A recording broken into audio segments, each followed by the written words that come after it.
frères et sœurs, je vous salue, mes bien-aimés frères et sœurs, que la grâce et la paix de Dieu soient abondantes sur vous ce soir. Merci de nous suivre attentivement, parce que ce sont des conférences de formation sur des sujets le plus souvent abandonnés ou bien oubliés ou négligés par la plupart des orateurs que vous allez rencontrer aujourd'hui. Et certainement, ce n'est pas de leur faute, mais à chacun, Dieu accorde une révélation toute particulière. Tout ça qui fait la complémentarité dans le corps de Christ pour que effectivement on se complète. Alors, depuis un certain temps, nous avons abordé ce sujet sur les manifestations de la chair dans cette œuvre. Et nous avons dit, dans la première partie, dans la première séance, nous avons présenté ce que c'est que la chair. Et ce mot, on le trouve à 3 niveaux dans la Bible, de 3 significations différentes dans la Bible. La première signification, nous avons dit que c'est un objet qui s'écrit avec C-H-A-I-R-E et qu'on trouve dans la Bible, effectivement, quand Matthieu 23, Jésus parle de la chair de Moïse. Il dit les pharisiens, ils sont assis dans la chair de Moïse, c'est-à-dire ils ont profondément Moïse, ce que Moïse a dit. Donc ce mot chair là s'écrit avec C-H-I-R-E. C'est ce qu'on appelle encore autel. Vous trouverez ça avec Abraham, lorsque Dieu lui a dit de partir de la Chaldée, qu'il est arrivé au Canaan. La Bible dit dans Genèse chapitre 12, verset 8, qu'il a bâti un autel. Donc, la chair, c'est synonyme d'autel, c'est synonyme de pupitre, c'est synonyme de trône, c'est synonyme de tribune. Donc, c'est un objet fabriqué par l'homme qui sert au support, la table sur laquelle je mets mes travail, c'est un support pour moi. Ouais. Donc c'est le premier mot qu'on trouve dans la Bible. Le deuxième mot qui est dans la Bible aussi, la chair en tant qu'organisme, où il y a la vie, où il y a le sang dedans. C'est pourquoi on parlera des organismes. Des animaux, on parlera de l'organisme humain, donc on parlera du corps. Ouais, lui aussi, il est aussi biblique, ce mot-là, il est aussi biblique, mais il s'écrit sans E à la fin, dans Jean 1, verset 14, la Bible dit, la parole a été faite chair, elle a habité parmi nous, comme la gloire du Fils de Dieu. Ouais, dans Jean 1, 29, Jésus dit, comment on appelle, Jean dit, voici l'agneau de Dieu. Il parlait de Jésus. Jésus est venu comme un agneau expiatoire, comme l'agneau expiatoire des péchés des descendants d'Adam et Ève. Donc c'est la deuxième signification de ce mot que vous trouverez dans la Bible.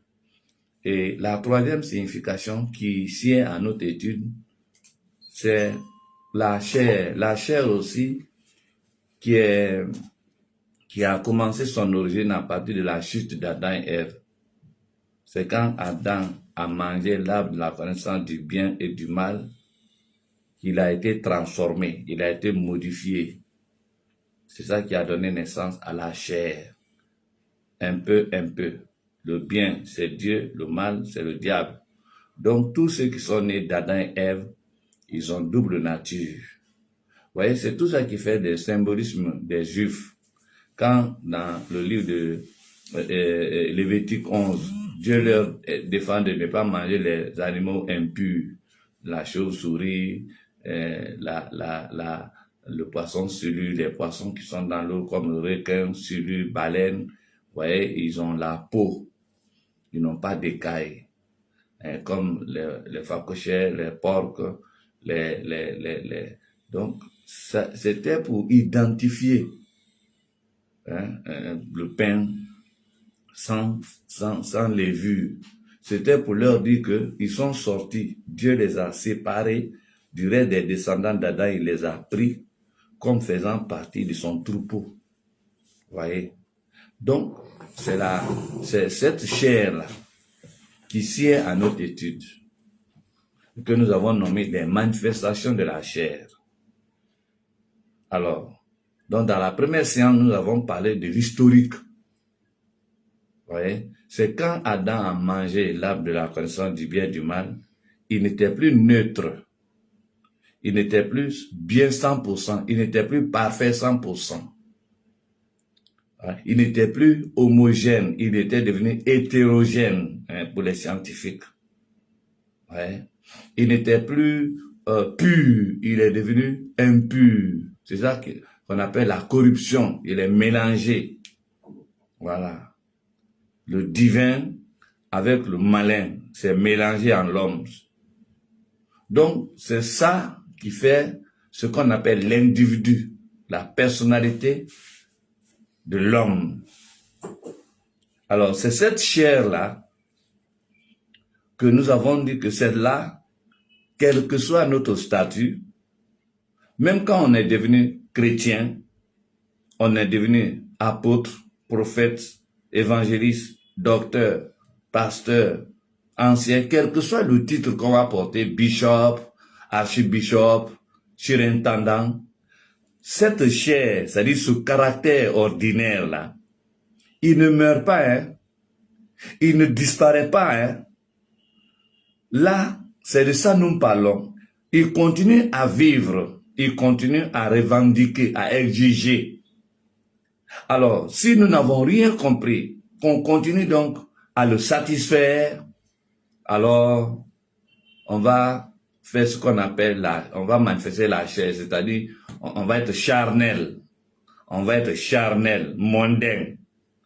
Vous voyez, c'est de cette chair qu'il est question donc dans notre étude. Et nous avons eu la première partie, c'était sur l'historique. Et la deuxième partie, nous avons vu que cette chair dont il est question se manifeste effectivement. Elle se manifeste effectivement. Elle ne meurt pas. Vous voyez? Donc, c'est ça, nous parlons de manifestation. La manifestation, c'est quoi? C'est se mettre à découvert. C'est se mettre à disposition. Vous voyez? Quel que soit le caractère, disons, le statut social, la chair va se manifester. Et la Bible nous dit dans le livre de Romains, vous voyez, que la chair là, elle continue de vivre, comme Paul l'a dit dans le livre de Matthieu, dans le livre de Romains au chapitre 8, ouais, et au verset 9, pour vous ne vivez pas selon la chair, mais selon l'esprit. Si du moins l'Esprit de Dieu habite en vous. Si quelqu'un n'a pas l'Esprit de Christ, il ne lui appartient pas. Donc, c'est de cette chair-là que nous parlons. Dans le livre de Galates, au chapitre 5, Galates au chapitre 5, Paul encore décrit cette chair. À partir du verset 16, il est dit, je dis donc, marchez selon l'esprit, et vous n'accomplirez pas les désirs de la chair. Car la chair a des désirs contraires à ceux de l'esprit, et l'esprit en a de contraires à ceux de la chair. Ils sont opposés entre eux, afin que vous ne fassiez point ce que vous voudriez. C'est-à-dire que, donc, tant que tu vas vivre pour ne satisfaire que la volonté de la chair, alors tu seras conduit par la chair. Alors, le texte nous dit au verset 18, si vous êtes conduit par l'esprit, vous n'êtes point sous la loi. Ouais. C'est-à-dire vous n'êtes pas dominé, vous n'êtes pas esclave. Or, les œuvres de la chair sont manifestes, c'est-à-dire elles sont connues. Elles ne passent pas cachées ou bien endormies, enfouies. elle se manifeste, elle se révèle, elle nous révèle toujours ce que nous sommes. Et alors, ces œuvres-là sont quoi? Il dit, ce sont l'impudicité. L'impudicité, c'est la manifestation de la chair. L'impudicité, c'est des rapports sexuels en dehors du mariage, avant le mariage. On parlera de l'impudicité. Ensuite, on parlera de l'impureté. Ouais. Une vie d'impureté, les masturbations, ouais, les fornications.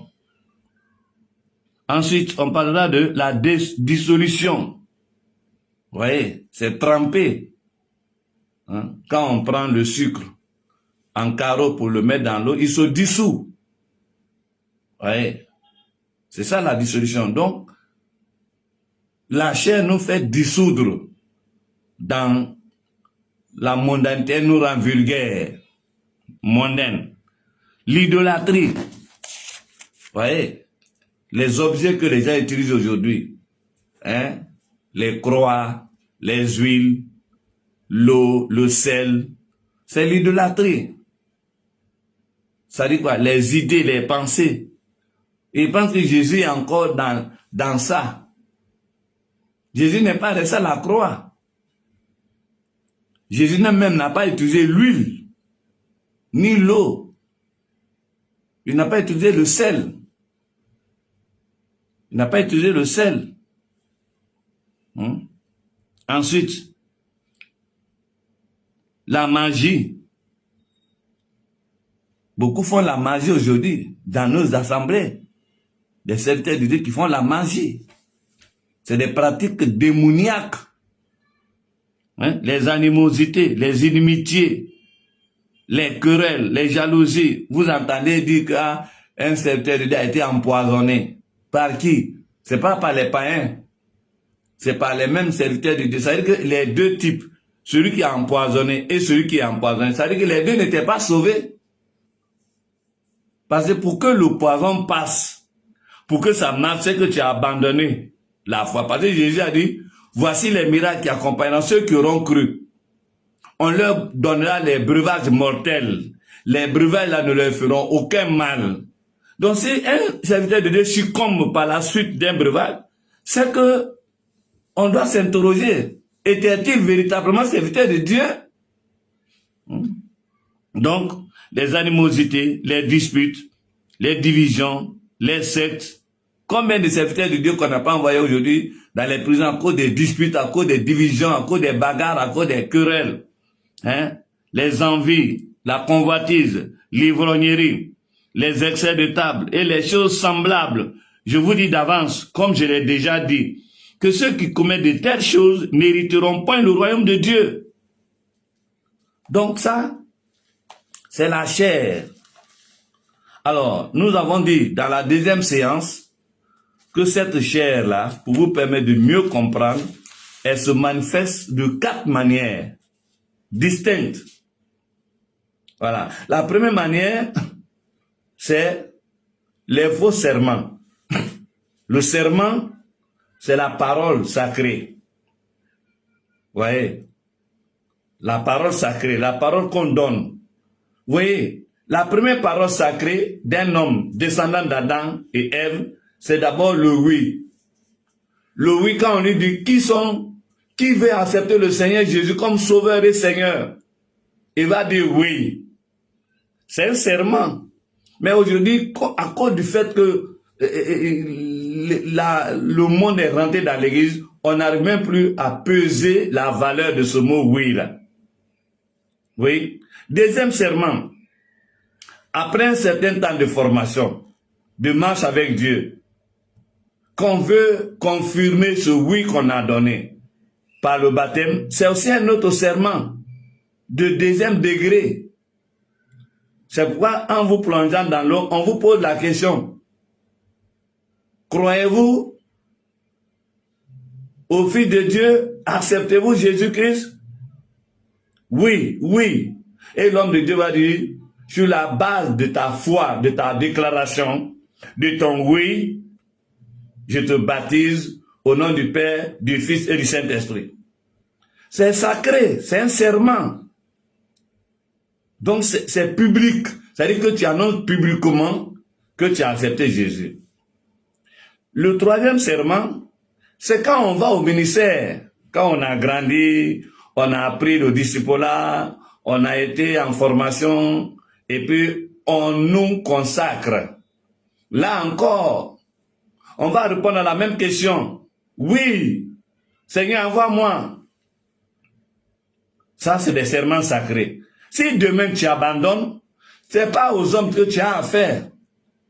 Après le baptême, si tu rétrogrades, ce n'est pas aux hommes que tu as affaire. Tu as affaire à Dieu. Le serment, c'est-à-dire on a affaire à Dieu. C'est comme à la mairie. Quand on s'en va prendre une femme, arrivé là-bas, qu'on te demande, consentez-vous à prendre? Consentez-vous à prendre X comme épouse, Y comme femme? Tu dis oui. Et puis 2 jours après, tu abandonnes. C'est ça, les faux serments. C'est la chair qui nous entraîne toujours à la violation du serment, à renier le serment. C'est pourquoi nos sociétés sont remplies d'apatrides, de traîtres, de renégats, de blasphémateurs, de moqueurs, d'ingrats, d'infidèles, de déloyaux. C'est eux qui occupent notre société. Ils occupent de grands rangs, dans les parlements, dans les sénats, dans les gouvernements. Ils sont là, les traîtres là. Ouais, c'est ceux-là, l'antéchrist. C'est tout ce corps-là, à la fin des temps, qui vont former ce qu'on appelle l'antéchrist. C'est-à-dire quoi? Les renégats, les traîtres. Donc, on a dit que ça, c'est la première manifestation de la chair. Voyez? Et puis la deuxième manifestation, c'est les mauvais sentiments. Le sentiment, c'est la manifestation de ce qui est à l'intérieur de l'homme, c'est-à-dire du cœur. Le cœur de l'homme qu'on ne voit pas, il se manifeste. Cela parle de sentiments, des bons sentiments, comme les mauvais sentiments. Ouais. Donc là, nous avons aussi dit que les sentiments, voyez, c'est l'état de notre conscience, l'expression de nos sentiments.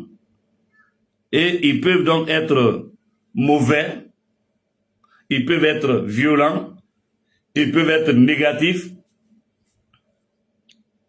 ils peuvent être déshonorants. Et à longueur de journée, nous sommes témoins des sentiments. La haine, la colère, la vengeance. Voyez, les murmures, les plaintes. La liste est très longue. Troisième manifestation, on a parlé des plaisirs, les désirs. Les désirs.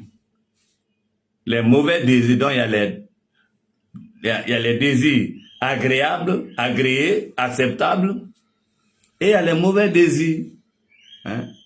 Les mauvais désirs, c'est aussi donc les mauvais comportements. Donc là, nous avons dit que c'est la troisième sorte de manifestation de la chair. Quand nous lisons dans le livre, par exemple, de 1 Timothée, le chapitre 6, les gens qui disent, moi, je vais faire ça, je suis comme ça, ouais, comme le faux riche là, il dit, ah, j'en ai beaucoup, vraiment, mon âme, tu es fier, tu es riche, tu as trop récolté. Et le Seigneur a dit, mais ton âme là, est-ce que ça t'appartient? Quand je vais le prendre là, après, ça va servir à qui? Et la quatrième manifestation, c'est les plaisirs. Les mauvais plaisirs. Il y a les bons plaisirs, il y a les mauvais plaisirs. Ouais. L'homosexualité, l'adultère, la pédophilie, la zoophilie. Ce sont les mauvais plaisirs, les convoitises, les fornications. Voici les 4 manières par lesquelles ce qui est dedans là apparaît en public. Voilà, ça apparaît. Ça passe pas inaperçu. On dit, ah, il a grossi la femme de son frère. Oui. Je connaissais un frère, un étudiant, qui était adopté par un autre pasteur. Et puis du coup, il est devenu très familier avec la femme du pasteur. Et des fois, la femme là se confiait en lui, pendant que le pasteur le traite comme son petit frère. Et donc, il va courtiser la femme là. Il va courtiser la femme là. Il va la courtiser. Il va convoiter la femme de son frère. Il va convoiter la femme de son pasteur, son frère pasteur.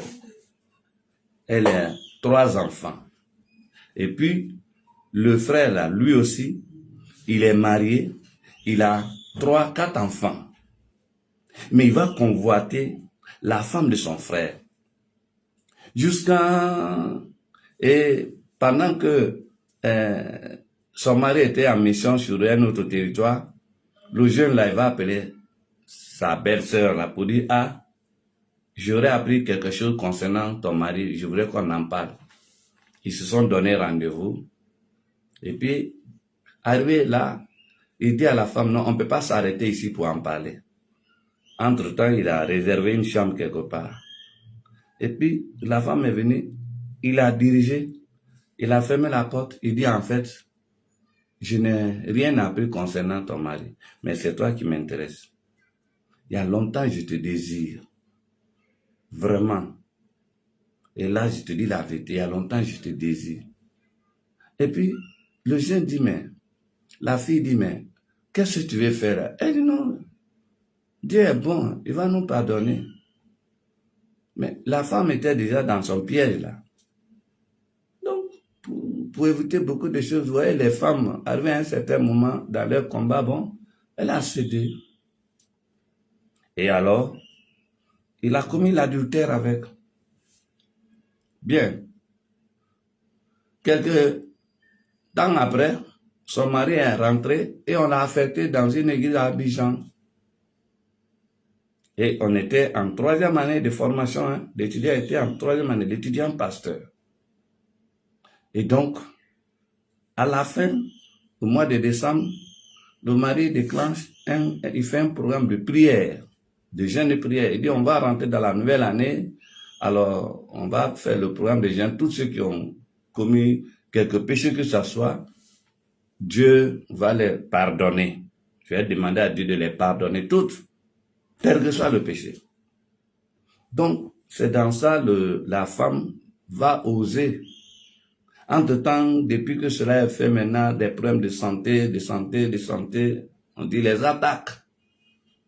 Et la femme va oser maintenant dire à son mari ce qui s'est passé 2 ans, 3 ans en arrière. 2 ans, 3 ans en arrière, avec son frère. Parce qu'ils étaient en 3e année.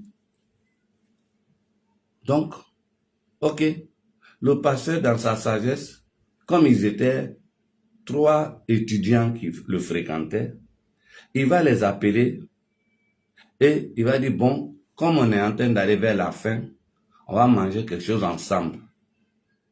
Donc votre soeur a préparé, on va manger ensemble. Ok, ils sont venus.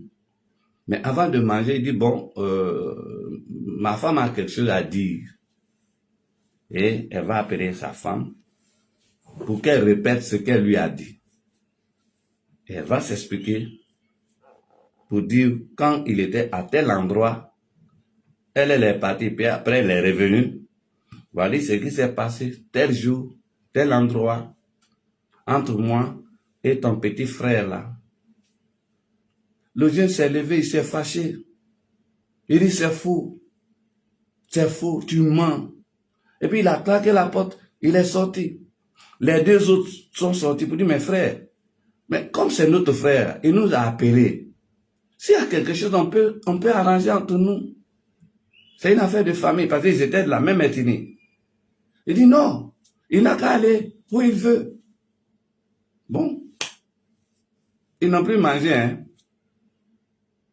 Et puis, le pasteur, quand il a fini le soir, il est venu voir le directeur chargé des familles pour dire voilà ce qui s'est passé.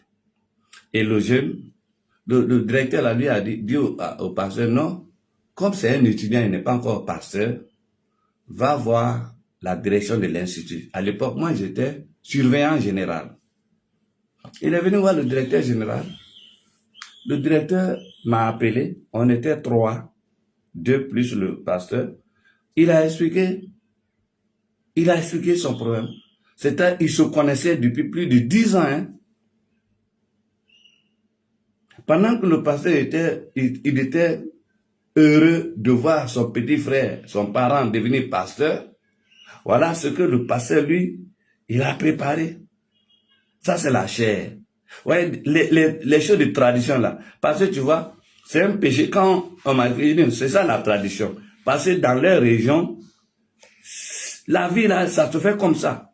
Il y a des peuples où, frère et frère, là, c'est pas, on n'a pas peur.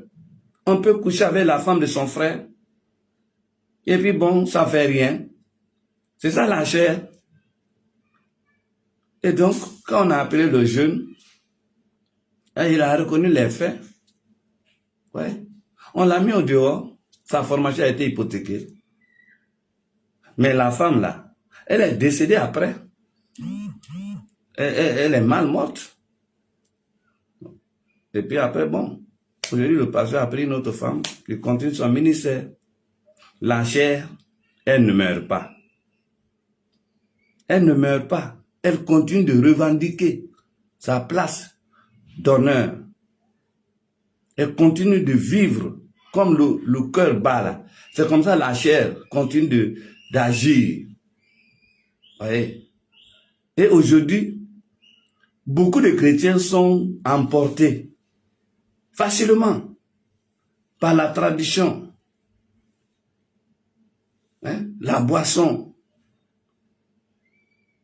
Beaucoup de choses qu'on leur exige. Il ne peut pas dire non. Il ne peut pas dire non. Oh, Jésus a dit, si vous avez honte de moi, si vous me reniez devant cette génération perverse, je vais vous régner devant mon Père Céleste. Mais aujourd'hui, les chrétiens, ils préfèrent renier la foi en Jésus au profit de la tradition que de déshonorer la tradition, de résister à la tradition au profit de Dieu. Non. Donc, nous avons donc dit que la chair est dangereuse. La chair est un danger. Le diable même là, dans Matthieu 12, à partir du verset 43, il dit quoi? Quand il sort du corps, il a été chassé, il dit quoi? Je reviens dans ma maison. Il revendique. Ouais. Quand vous lisez le témoignage de Jésus dans Matthieu 4, hein, lorsqu'il était allé faire son jeûne de consécration, le diable l'a trouvé là-bas pour lui faire des propositions. Donc la chair se manifeste. Quand Jésus devait aller à la croix, sur la route de la croix, hein, avant qu'il ne soit arrêté, la chair a voulu se manifester en lui. Il a dit, Père, si tu peux m'épargner, hein, de cette mort comme ça là. Mais après, il est revenu au bon sens pour dire que ta volonté soit faite. Je ne peux plus reculer. Je ne peux pas te régner. Donc la chair continue de vivre. Vous entendez aujourd'hui parler des grands serviteurs de Dieu qui ont abandonné femmes. Ils ont abandonné femmes ou bien ils ont des maîtresses, ils ont des copines. C'est la chair. Et c'est la chair. L'autre là n'est pas mort, il abandonne au profit d'une autre. C'est la chair. On en a connu comme ça un qui a vécu dans la polygamie. C'est-à-dire il avait une femme légale et puis il avait une copine qu'il a considérée comme sa cousine, sa parente. pendant plus de 10 ans, 15 ans. Il a été polygame dans l'église, serviteur respecté. Jusqu'à ce que Dieu révèle la situation et il a quitté l'église avec une lettre issue par voie juridique. Comme s'il est venu par la voie juridique. Pour ne pas qu'on l'interroge. Il a donc abandonné, il a fini par abandonner la femme légale. Il voulait marier maintenant la concubine, la copine. C'est la chair qui fait ça. C'est la chair. J'étais affecté en 96 dans un pays. Je m'étais de dire le nom du pays. Le pasteur qui est originaire de ce pays-là est allé m'accompagner.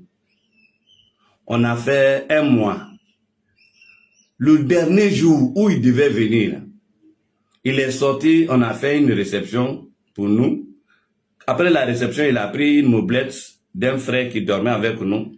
Il est sorti pour rentrer à 4 heures du matin. 4 heures du matin. Et puis, en l'accompagnant, je lui ai dit, il faut te souvenir du travail qui a été engagé dans ce pays-là, dont toi tu es le premier élément, donc c'est toi ta couronne. Tu vas aller à Abidjan, mais c'est pour te mettre à niveau. Le pasteur là, il avait la doctrine selon laquelle Jésus a ordonné à Timothée de boire un peu de vin. Donc il buvait. Il buvait. Et donc, il buvait. Et puis, quand vous buvez, l'autre péché vient, l'adultère. Il était dans l'adultère. C'est-à-dire quoi? Notre voisin, la fille de notre voisin était une copine à notre frère. Là. Donc, et c'est avec la fille là, il est sorti ce jour-là. Et quand il est parti, la fille l'appelle, je l'ai vu, je dis, mais hier, je t'ai invité à notre réception. Il dit, non, c'est ton ami là. Je dis, lequel? Il dit, mais ton frère là, ton collègue là, c'est lui qui m'a retenu, il m'a dit qu'il allait sortir. Donc, il m'a pris de 22h à 4h du matin. Et quand je suis venu, ma maman m'a engueulé. Oui, mais le monsieur là, il fait quoi avec toi? Il est marié maintenant. Depuis, il logeait là. Il était un de leurs locataires quand il était au lycée, à l'université. Donc, la maman dit, mais il t'a pas marié, puis toi, tu es encore derrière lui. Tu sais pas qu'il est marié? Elle dit, maman, c'est pas mort. Donc, elle m'a dit, non, on est allé là, on s'est fait du plaisir. Donc, comme les deux filles là, c'est la grande, dans la deuxième là, elle me courtisait, elle pensait que, passeur là, c'est ce qu'ils ont vu avec l'autre, elle pensait que moi aussi c'était comme ça. Et elle m'a courtisé. Je dis, moi je suis marié, ma femme va venir. Mais donc tu viens nous dire que nous on n'est pas des femmes. Je n'ai pas dit que vous n'êtes pas des femmes, mais moi je suis marié. Ce que vous avez avec l'autre là, même si tout le monde dans ce pays-là est comme ça, moi, je ne suis pas comme ça. Je suis loyal. Et quand j'ai rencontré mon collègue là après, il m'a dit, oh, j'ai demandé pardon. Là, ici encore, il était venu à Abidjan, il buvait. Quand il sort, ouais, quand les gens viennent de loin et puis ils arrivent à Abidjan, la boisson qui est en gogo comme ça là, oh, il ne peut pas passer inaperçu. Ne peut pas passer à côté. Bref, la chair existe, elle ne meurt pas. Homme de Dieu, enfant de Dieu, c'est pas le titre qui importe. Mais ce qui est caché se manifeste. La chair ne reste pas cachée, elle ne reste pas muette, elle ne meurt pas. La seule chose qu'il faut faire, c'est ce qu'on va voir maintenant, les attitudes. Quelles sont les attitudes pour triompher des œuvres de la chair? C'est-à-dire quoi? Quelle est ma responsabilité? Qu'est-ce que je dois faire? Étant devenu enfant de Dieu, je dois faire quoi pour que la chair, ne continue pas à régner sur moi? Parce que nous disons que la marche chrétienne est une vie de responsabilité quotidienne. c'est une vie de responsabilité quotidienne. Car la chair se manifeste également au quotidien. La chair aussi se manifeste au quotidien. Il n'y a pas de responsabilité, il n'y a pas d'engagement, vous voyez, sans fondement biblique, sans loyauté. Donc, c'est très important. C'est pourquoi, quand nous lisons dans le livre de 2 Timothée, au chapitre 2 Timothée 2, 19, 2 Timothée 2, 19, il dit, néanmoins, le solide fondement de Dieu reste debout avec ces paroles qui lui servent de sceau. Le Seigneur connaît ceux qui lui appartiennent. Quiconque prononce le Seigneur, quiconque prononce le nom du Seigneur, qu'il s'éloigne de l'iniquité. Qu'il s'éloigne de l'iniquité. Si tu ne t'éloignes pas de l'iniquité, tu prononces le nom du Seigneur en vain. Et au soir, il va te dire, je ne t'ai jamais connu. Qu'est-ce que tu vas pouvoir réparer à ce moment? Rien. Alors, quelle est notre responsabilité pour triompher sur les œuvres de la chair? Que faut-il faire concrètement, objectivement? Premièrement, vivre par l'esprit, la vie de l'esprit. Vous voyez, je lui ai dit que le Saint-Esprit, il a 2 vocations. La première vocation du Saint-Esprit, c'est la manifestation de la puissance de Dieu. C'est là où on parle des dons spirituels. Mais les dons spirituels, là, de la même manière, le Saint-Esprit aussi a 9 dons spirituels, dons de puissance, dons de révélation, dons d'inspiration. Le diable aussi en a comme ça. Le diable aussi a des dons spirituels. Il équipe aussi ses instruments, ses envoyés pour accomplir sa mission. Dieu aussi équipe ses enfants, ses serviteurs pour accomplir la mission. Donc attention, vous qui ne aspirez que seulement qu'à la puissance, mais il n'y a rien d'extraordinaire, hein? Le diable aussi donne la puissance. Donc ça c'est la première vocation du Saint-Esprit, la puissance de Dieu. C'est pourquoi le Seigneur a dit, voici les miracles qui accompagneront ceux qui auront cru. Deuxième vocation du Saint-Esprit, le caractère, le fruit. Quand le fruit, le caractère de Dieu. Donc nous disons comme ça que pour triompher des œuvres de la chair, il faut premièrement, là on appelle les attitudes. L'attitude c'est ma part de responsabilité. Donc il faut premièrement la vie de l'esprit. Donc je disais que le Saint-Esprit a la vocation, c'est la puissance. 2, le caractère de Dieu. Le Saint-Esprit, c'est le caractère de Dieu. Quand la Bible parle de marcher selon l'Esprit et par l'Esprit, ça fait les 2. Le caractère, la puissance et le caractère. Vous voyez, quand nous lisons Galates chapitre 13, Galates chapitre 5, Galates 5, ouais, le verset 13 à 16. Galates 5, 13 à 16. Il est écrit, frères, vous avez été appelés à la liberté. Seulement, ne faites pas de cette liberté un prétexte de vivre selon la chair. Mais rendez-vous par la charité serviteurs les uns des autres. Car toute la loi est accomplie dans une seule parole, dans celle-ci. Tu aimeras ton prochain comme toi-même. Mais si vous vous mordez et vous vous dévorez les uns les autres, prenez garde que vous ne soyez détruits par les uns et par les autres. Je dis donc, marchez selon l'esprit et vous n'accomplirez pas les désirs de la chair. Car la chair a des désirs contraires à ceux de l'esprit. Et l'esprit en a de contraires à ceux de la chair. Ils sont opposés entre eux, afin que vous ne fassiez point ce que vous voudrez. Si vous êtes conduit par l'esprit, vous n'êtes point sous la loi. Donc, la première responsabilité, la première attitude pour triompher des œuvres de la chair, c'est la vie de l'esprit, c'est-à-dire vivre par le caractère de Dieu, accepter le caractère de Dieu. Et quand vous êtes obéi, vous obéissez à la voix de Dieu, vous allez accomplir effectivement la volonté de Dieu. Dans le livre de Romains, au chapitre 8, je crois qu'on avait déjà lu, je vais le reprendre. Romains 8.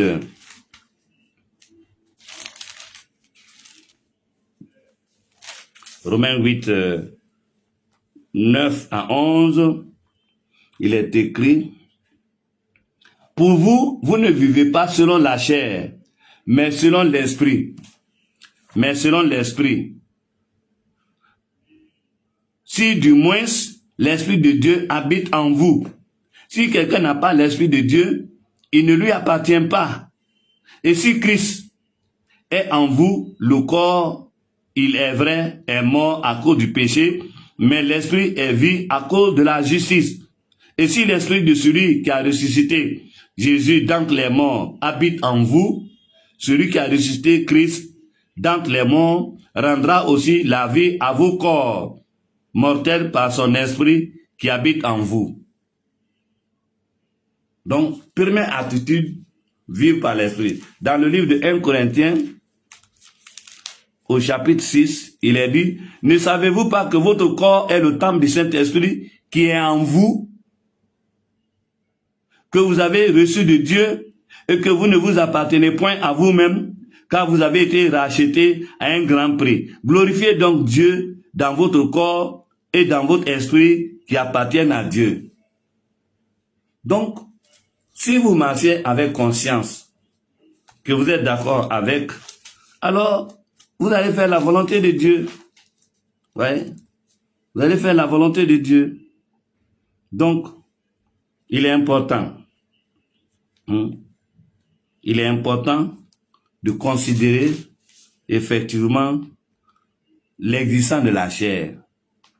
Il est important de considérer l'existence de la chair, de son rôle. Vous voyez? Parce que si vous ne le faites pas, elle va vous emporter, elle va triompher sur vous. Dans le livre de Romains, au chapitre 6, il est dit, ignorez-vous, à partir du verset 3, ignorez-vous, frères, nous tous qui avons été baptisés en Jésus-Christ, c'est en sa mort que nous avons été baptisés.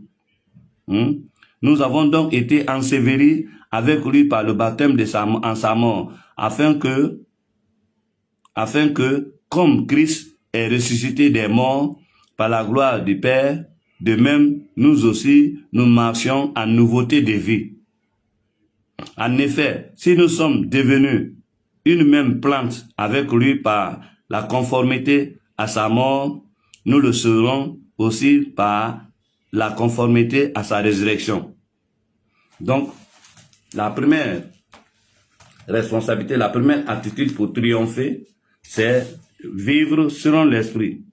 La vie de l'esprit, c'est le nouveau comportement conduit par l'esprit, par le Saint-Esprit, qui nous rend capables d'honorer Dieu. Il nous rend capables d'honorer Dieu, de faire la volonté de Dieu. Il nous rend aussi capables de résister au diable.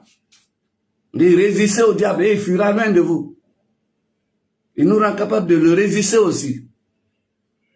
Vous voyez, dans mon apostolat en 93, j'étais dans une église, j'étais célibataire en ce moment. Et puis, un jour, il y a une fille qui est venue me voir à 10 heures, une jeune fille. Elle dit, je suis venu te voir passer. C'était une villa qui nous servait, une villa de 3 chambres salon. Donc, il y avait la première chambre, c'est la chambre à coucher. La deuxième chambre, c'est le bureau. La troisième chambre, c'était pour 2 jeunes élèves qui étaient avec nous. Et le salon nous servait de lieu de culte.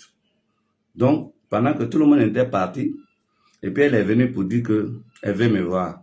On reste dans la cour, elle dit non, on va au bureau. Donc, on est allé au bureau. Et puis, on s'est assis. Et puis, elle a demandé une feuille.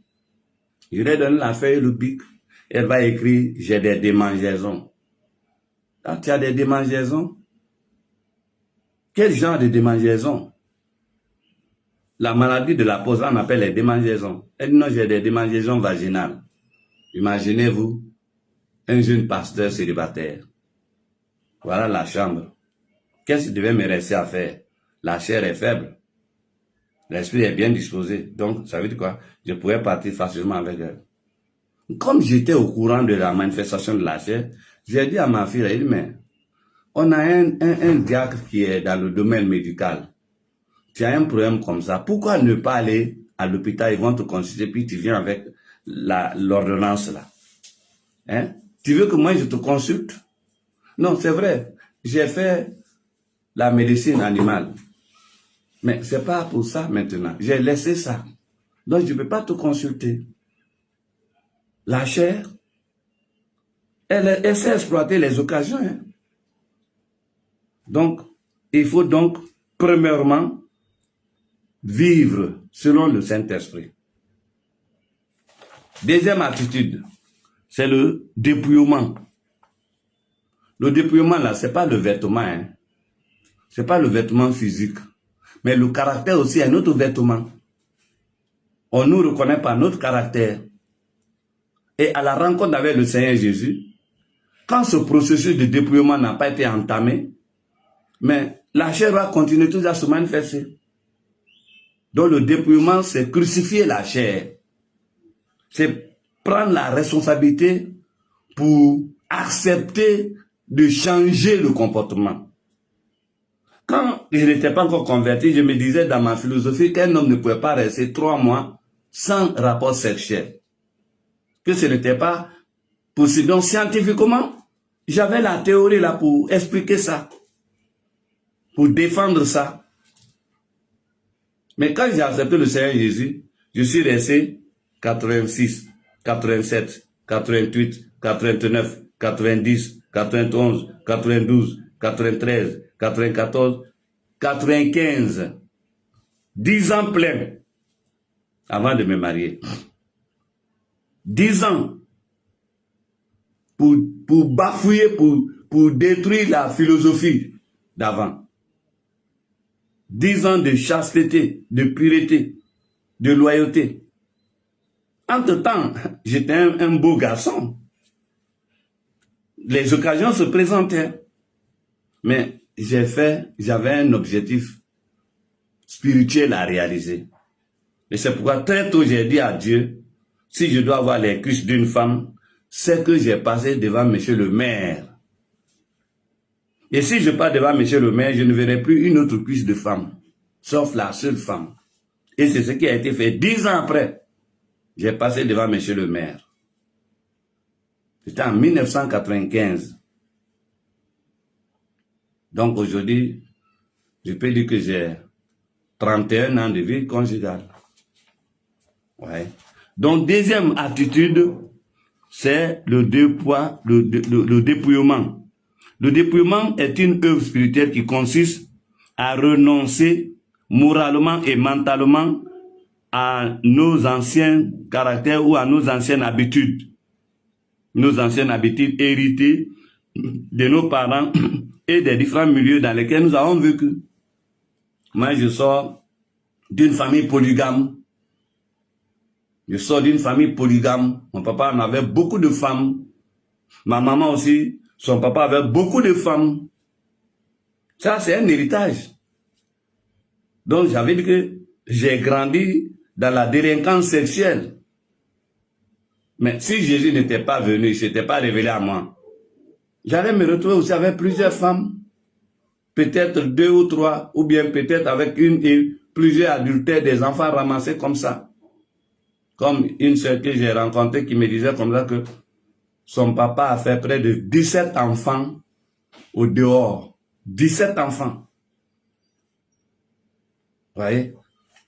Quelqu'un comme ça, qui a accepté le Seigneur Jésus, qui ne travaille pas au dépouillement, c'est-à-dire à changer son caractère là, c'est un mauvais habit là, comme ça, le caractère c'est un mauvais habit. Parce que c'est un héritage. Il y en a qui se contentent de ça pour dire non, la sirène des eaux, et lui il passe comme s'il n'a rien à faire, il n'a aucune responsabilité à assumer. Non, c'est faux. Donc ça c'est la deuxième attitude. Quand nous lisons Colossiens le chapitre 2, Colossiens 2, le chapitre de Colossiens 2, à partir du verset 11 à 12, il est dit ceci: et c'est en lui et c'est en lui.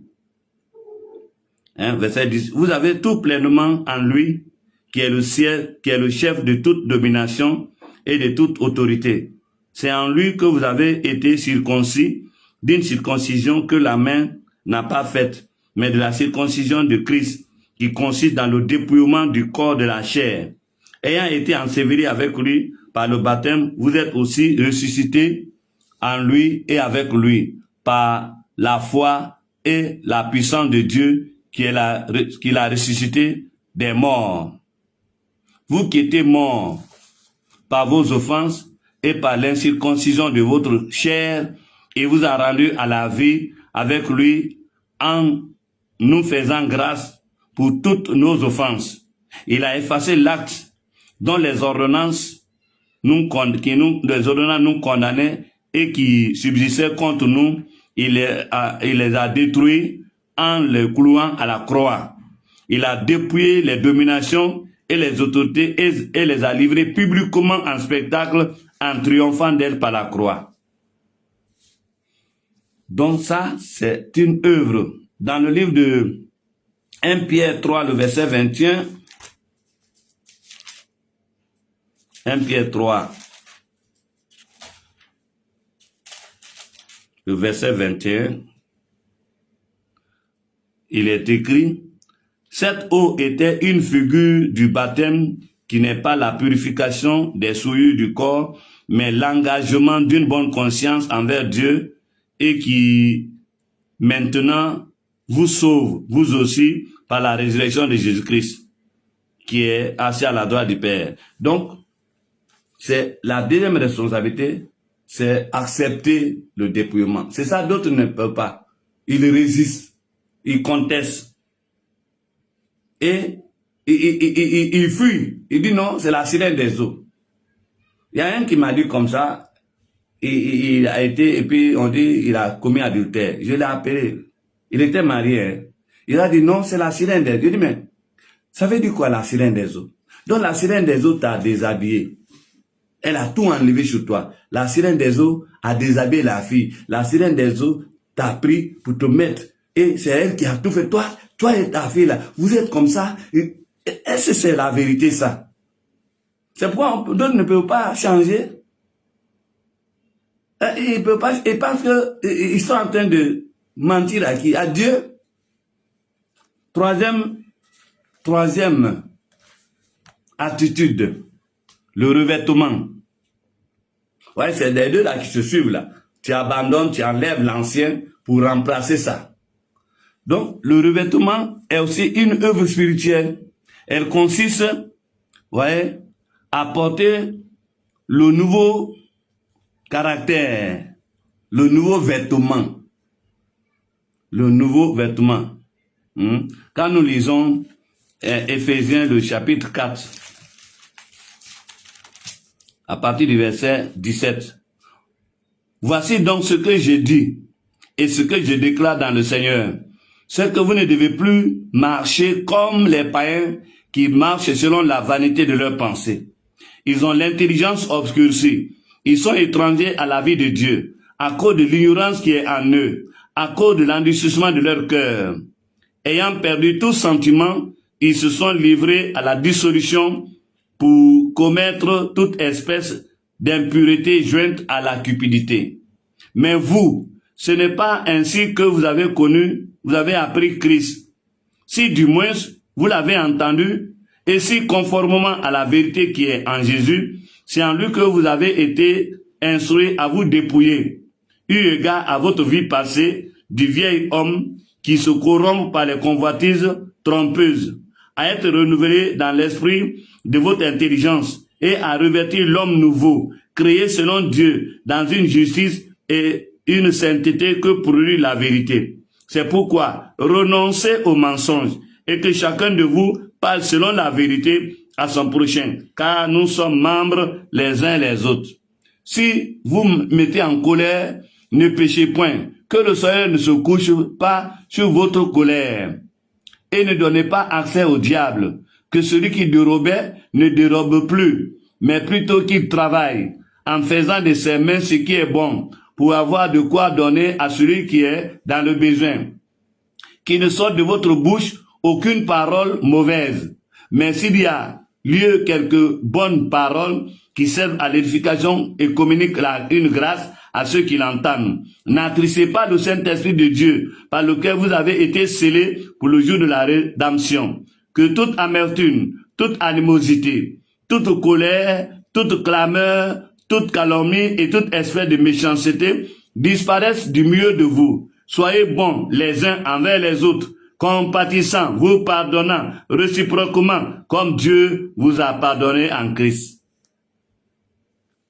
Devenez les imitateurs de Dieu, comme les enfants de bien-aimés, et marchez dans la charité, à l'exemple de Christ qui vous a aimé et qui s'est livré lui-même à Dieu pour nous comme une offrande et un sacrifice de bonne odeur.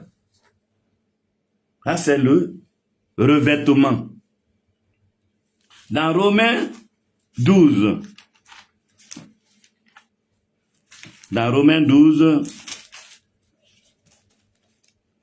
du verset 9, application diverse à la charité. Que la charité soit sans hypocrisie. Ayez le mal en horreur. Attachez-vous fortement au bien.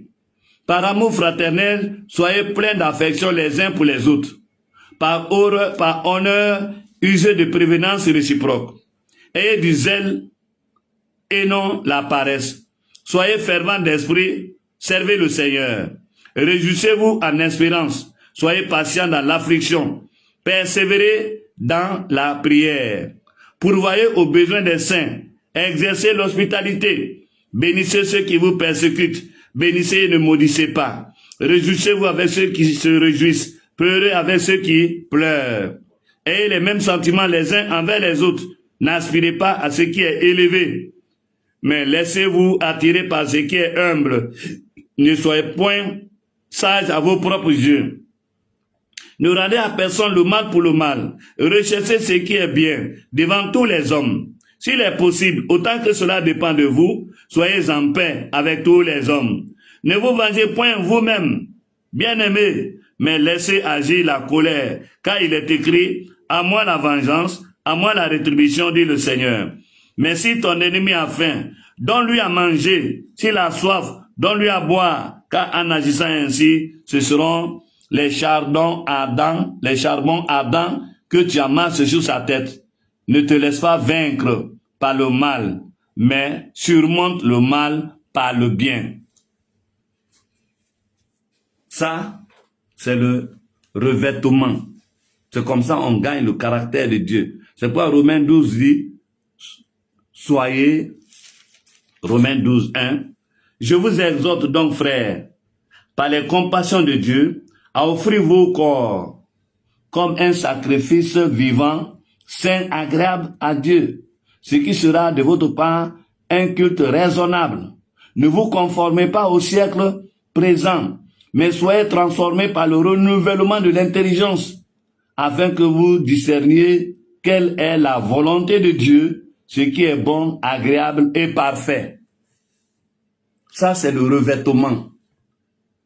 Mais les deux se font. C'est un processus. Son impact dépend de l'enseignement que j'apprends, de la vie de mon berger qui me conduit et de ma volonté moi aussi. Donc c'est des responsabilités partagées. C'est pourquoi Jean 13, 17 dit, si vous savez ces choses. Donc tous les serviteurs de Dieu ont pour mandat d'instruire, ça on appelle l'instruction, d'instruire les rachetés, les élus de Dieu, pour qu'ils comprennent ces choses d'abord, qu'ils apprennent ces choses, afin qu'ils puissent mieux les appliquer.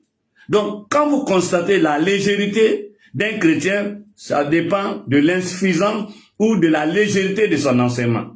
Et aujourd'hui, le corps de Christ est entraîné dans les blablabla. Dieu est bon, la gloire, la gloire, la gloire, la gloire. Mais ça, c'est la séduction, on ment.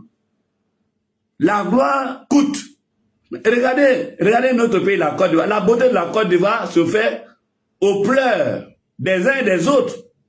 Vous voyez le quatrième point là, il est beau là, qui relie le programme de... Mais il y a des familles qui ont pleuré là. Ils ont pleuré. Les gens continuent à pleurer. Parce qu'on veut que la vie soit comme une perle, les perles d'Abidjan. Mais ça ne va pas venir comme ça.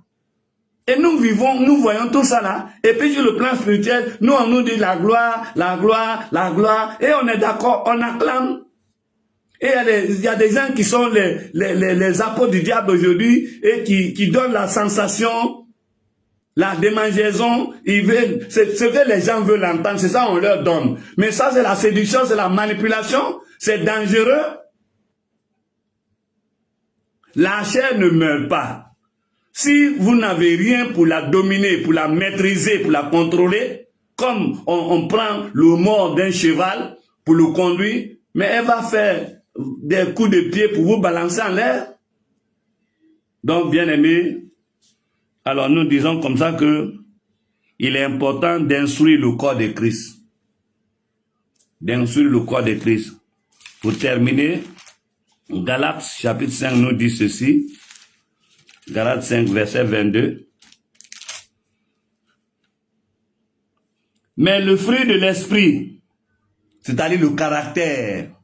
Quand on dit le fruit de l'esprit, c'est le caractère du Saint-Esprit. C'est le caractère de Dieu. C'est le caractère de Jésus. On dit le fruit du Saint-Esprit, c'est l'amour. Donc le premier, c'est l'amour. Ensuite, la joie, la paix, la patience, la bonté, la bénignité, la fidélité, la douceur et la tempérance. 9 dons spirituels, 9 tranches du Saint-Esprit. 9. La puissance du Saint-Esprit, les dons spirituels, il y en a 9. En 3. Le fruit, le caractère, il y en a 9. En 3. Si vous êtes rempli du Saint-Esprit, que vous parlez en langue, et que vous n'avez pas l'amour, vous êtes comme une cymbale. C'est une trompette. C'est les clochettes là. Et aujourd'hui, il y a beaucoup de clochettes. Les gens font trop de tapage. Mais le caractère est mauvais. Tribaliste, régionaliste, nationaliste, égoïste, cupide, avare.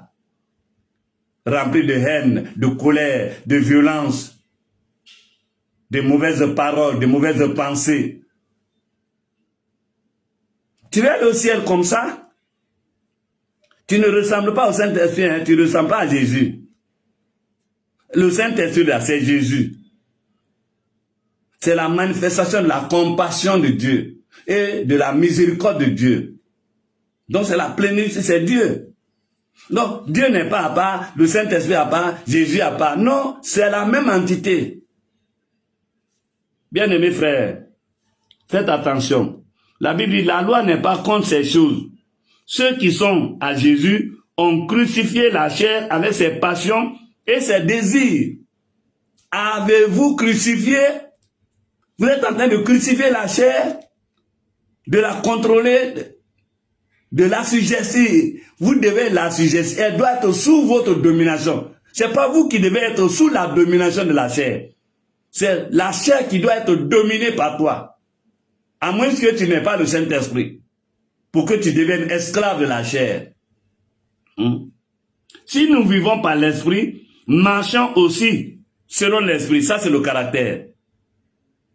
La vie de l'Esprit, c'est la puissance, mais le comportement, c'est le Saint-Esprit. Si nous vivons par l'Esprit, pour faire des miracles, pour combattre le diable, mais nous devons aussi marcher aussi selon l'Esprit, c'est-à-dire le caractère, le comportement. Ton comportement ressemble à quoi? Hein? C'est serviteur de Dieu. Ton comportement ressemble à quoi? Il ressemble à Jésus? Est-ce que tu cherches tous les jours à ressembler à Jésus? Avec tout ce temps passé, 10 ans, 20 ans, 30 ans, 40 ans, 50 ans, est-ce que ton comportement ressemble à Jésus-Christ? Est-ce que tu fais des efforts pour ressembler à Jésus? Ce n'est pas en opérant seulement les miracles que tu ressembles à Jésus. Le diable aussi fait autant de miracles. Il a 9. Lui aussi, il a 9 dons. Il équipe ses éléments aussi de 9 dons, de puissance. Il fait la puissance aussi. Donc, il ne faut pas te contenter des miracles, résurrection des crapauds, des margouillards, des chats. Ça, c'est pas extraordinaire, c'est pas étonnant. Hein? Le diable aussi en fait autant. Alors, vraiment,